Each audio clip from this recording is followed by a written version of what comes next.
அன்பார்ந்த எனதருமை யூடியூப் நேயர்களுக்கு வணக்கம்.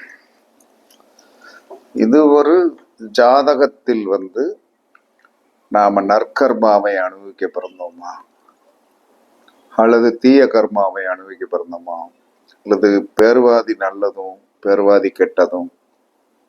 சில பேர் விபத்து கர்மாவில் போய் மாட்டிடுவோம். ஒரு விபத்தால் அந்த குடும்பமே நிலை குலைந்து போயிடும். அந்த மாதிரி கர்மாவில் போய் பிறந்தோமா அப்படிங்கிறதெல்லாம் நம்ம முன்னோர்கள் சில விஷயங்களை கண்டுபிடிச்சு நல்ல ஜோதிடர்கள் அப்படின்னு சொல்லக்கூடியவங்க நம்ம முன்காலத்துல தான் இருந்திருக்காங்க. இப்ப யாரும் இல்லை. ஏன்னா நானே 100% பெரிய ஜோதிடர்னு சொல்ல முடியாது, உறுதியா சொல்ல முடியாது. ஏன்னா அது தற்பெருமையாகி போயிடும். ரெண்டாவது நம்ம முன்னோர்கள் சொல்லி வைத்த விஷயங்களை தான் நம்ம இப்ப பேசிட்டு இருக்கோம். நம்ம ஏதாவது புதுசா கண்டுபிடிச்சோமான்னா இல்லை. ஆனால் இதை எங்கிருந்தோ ஒரு இடத்துல இருந்து கடவுள் நமக்கு கொடுக்குறாரு. இதெல்லாம் யாருக்குமே தெரியும். இந்த மாதிரி இப்படி எங்க கொண்டு போய் பேசுறது, இதுல என்ன இருக்கு அப்படின்னா, ஏதாவது கர்மா என்பதை எப்படி கண்டுபிடிக்கிறது, ஜோதிடத்துல கர்மா என்பதை எப்படி கண்டுபிடிக்கிறது? கர்மா என்பது நீங்க பிறந்த லக்கணம் புள்ளி. கர்மா என்பது நீங்கள் பிறந்த லக்கணம் புள்ளி.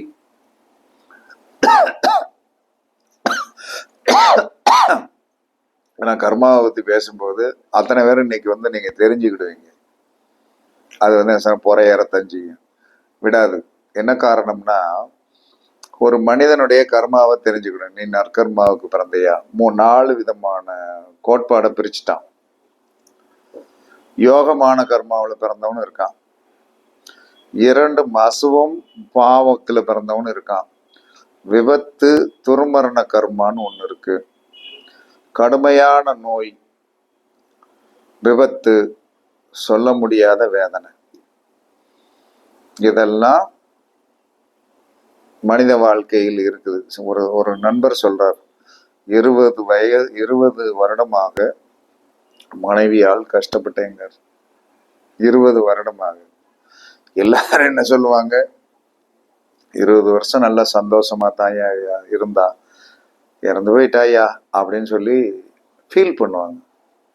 20 வருஷமா நான் கஷ்டப்பட்டேன், நல்ல வேலை, ஓகே, சரி நம்ம நேரம் அப்படித்தான், நான் மனம் சகிச்சுக்கொண்டேன் அப்படின்னு சொல்றாரு. அவர் அவ்வளவு தூரத்திற்கு வேதனையை பற்றி இருக்கிறார்.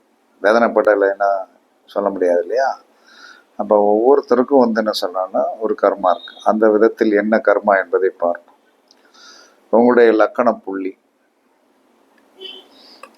இருக்கு இல்லையா?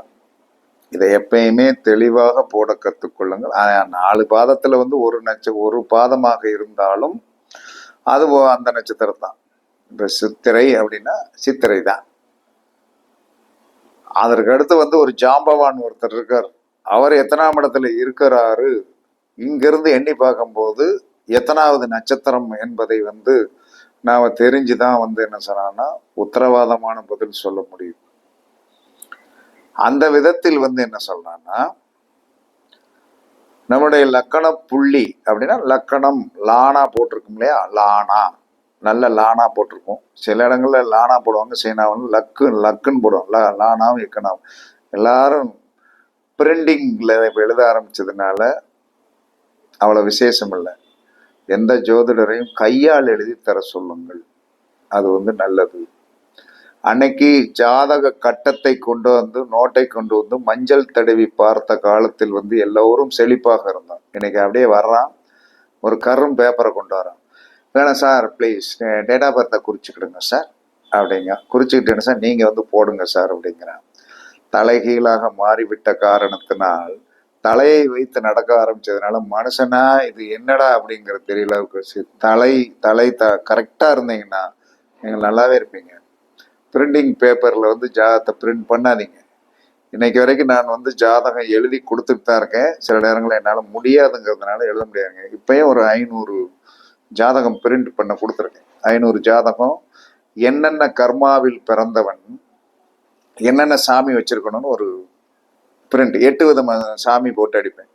சூரியனுடைய நட்சத்திரத்தில் பிறந்தவன், சந்திரனுடைய நட்சத்திரத்தில் சந்திரன், சூரிய தோஷம், சந்திர தோஷம், 8 விதமான தோஷங்கள் பண்றேன்.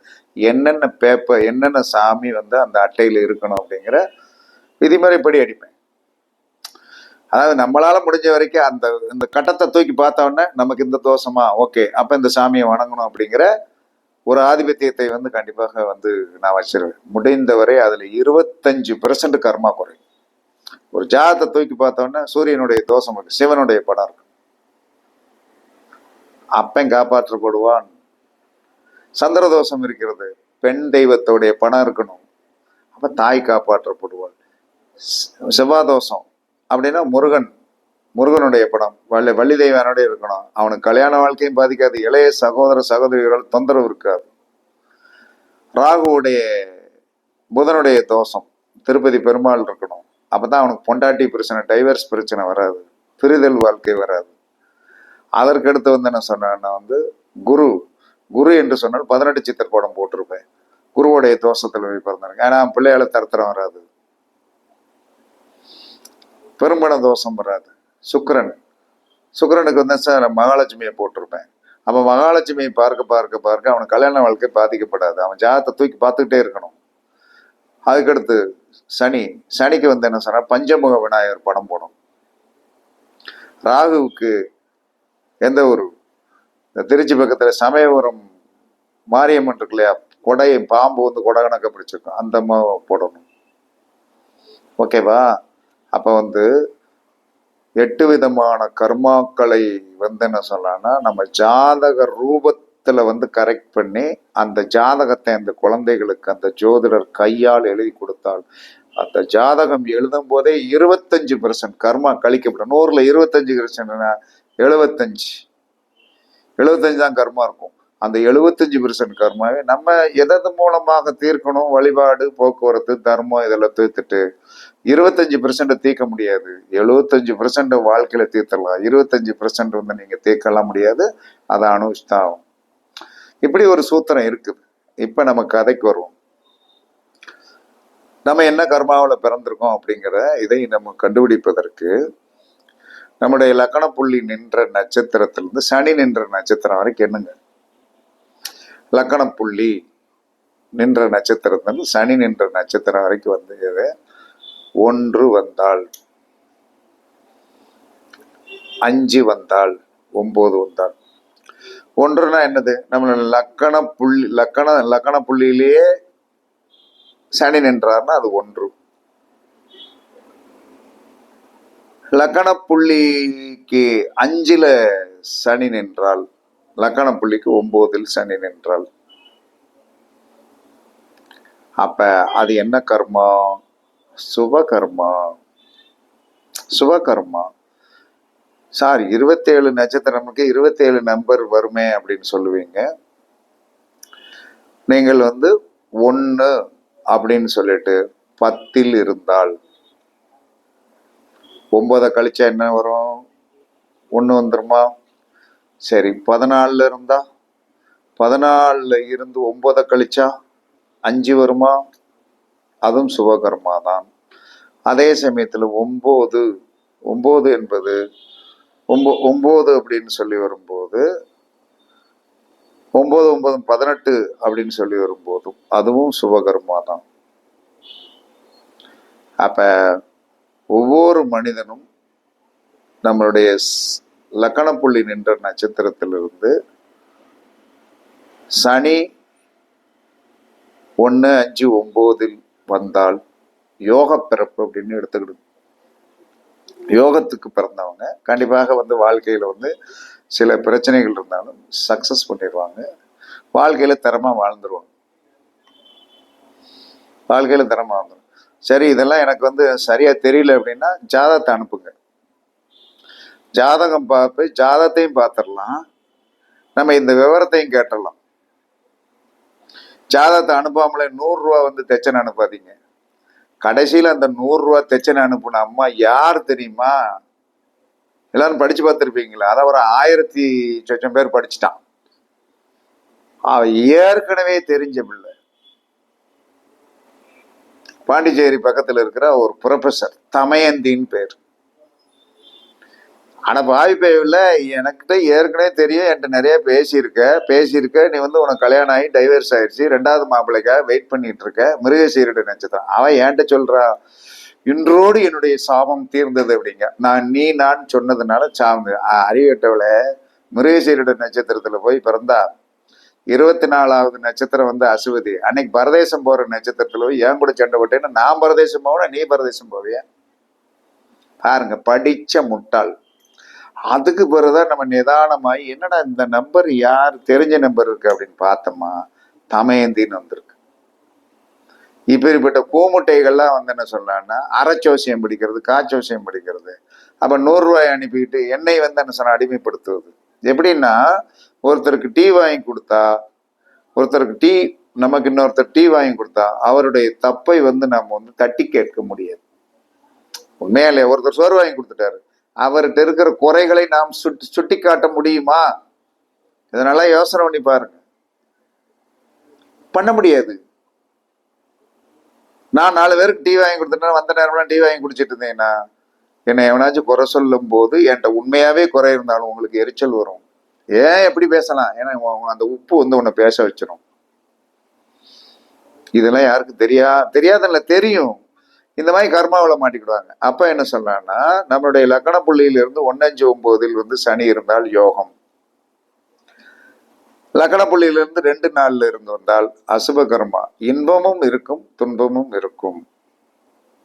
ஓகேவா?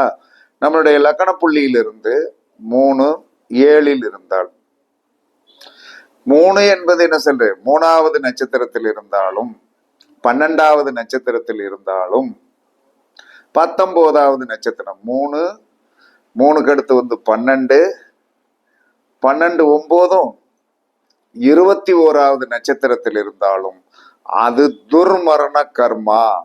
தோல்வி சோதனைகளை இவர்கள் வாழ்க்கையில் சந்தித்திருப்பார்கள். அதே 7வது நட்சத்திரத்தில் இருக்கு. 7வது என்பது வதம். 7 9 16, 16 9 25 இந்த நட்சத்திரங்களில் இருந்தாலும் அது துர்மரண கர்மா தோல்வி சோதனைகளை கொடுத்து அவர்கள் வாழ்க்கை அப்படித்தான் இருக்கும்.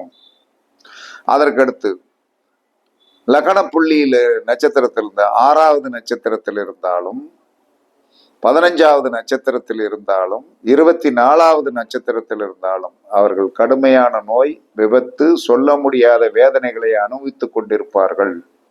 அதே 8வது நட்சத்திரத்தில் இருக்குங்க. 8 9 17, 17 9 26 இப்படித்தான் கணக்கு போடணும். இதில் யாரும் தாராபலன் கணக்கு போற்றாதீங்க. அப்ப லக்கண புள்ளியிலிருந்து 1வது நட்சத்திரம், அதற்கடுத்து என்ன சொன்னா 10வது நட்சத்திரம், 19வது நட்சத்திரம், 5வது நட்சத்திரம், 14வது நட்சத்திரம், 23வது நட்சத்திரம், 9வது நட்சத்திரம், 18வது நட்சத்திரம், 27வது நட்சத்திரத்தில் சனி இருந்தால் சுபயோகம். லக்கண புள்ளியிலிருந்து 2வது நட்சத்திரம், 11வது நட்சத்திரம், 20வது நட்சத்திரம், லக்கண புள்ளியிலிருந்து 4வது நட்சத்திரம், 13வது நட்சத்திரம், 22வது நட்சத்திரம், 4 13 13 9 22வது நட்சத்திரத்தில் வந்தால் அசுப கர்மா, இன்பம் துன்பம் சேர்ந்து வரும். அதற்கடுத்து 3வது நட்சத்திரம், 12வது நட்சத்திரம், 21வது நட்சத்திரம், 7வது நட்சத்திரம், 16வது நட்சத்திரம், 25வது நட்சத்திரம் வந்தால் துர்மரண கர்மா, தோல்வி சோதனை. 6வது நட்சத்திரம், 15வது நட்சத்திரம், 24வது நட்சத்திரம், 8வது நட்சத்திரம், 17வது நட்சத்திரம், 27வது நட்சத்திரத்தில் சனி இருந்தால் கடுமையான நோய், விபத்து, சொல்ல முடியாத வேதனைகளை கொடுத்து அவர்களுடைய வர்க்கம் அனுபவித்து கொண்டு இருக்கும் என்பது சாஸ்திரம். இது பிறப்போடைய அமைப்பு. அப்ப இதை வந்து என்ன செய்ய முடியும் அப்படின்னா, ஒன்றும் செய்ய வேண்டாம். கர்மா சனி மூலமா தானே வரும். அந்த சனி நின்ற நட்சத்திரத்திற்கு என்ன உணவோ என்ன பழமோ அதை தானம் பண்ணி கொண்டு வாருங்கள். கண்டிப்பாக வந்து உங்களுக்கு பிரச்சனை வந்து கண்டிப்பாக தீரும். சனி நின்ற நட்சத்திரத்துக்கு உண்டான உணவை தானம் பண்ணுங்க. நற்கர்மா இருக்கிற நற்கர்மாவுக்கு நல்லதே செய்யும்.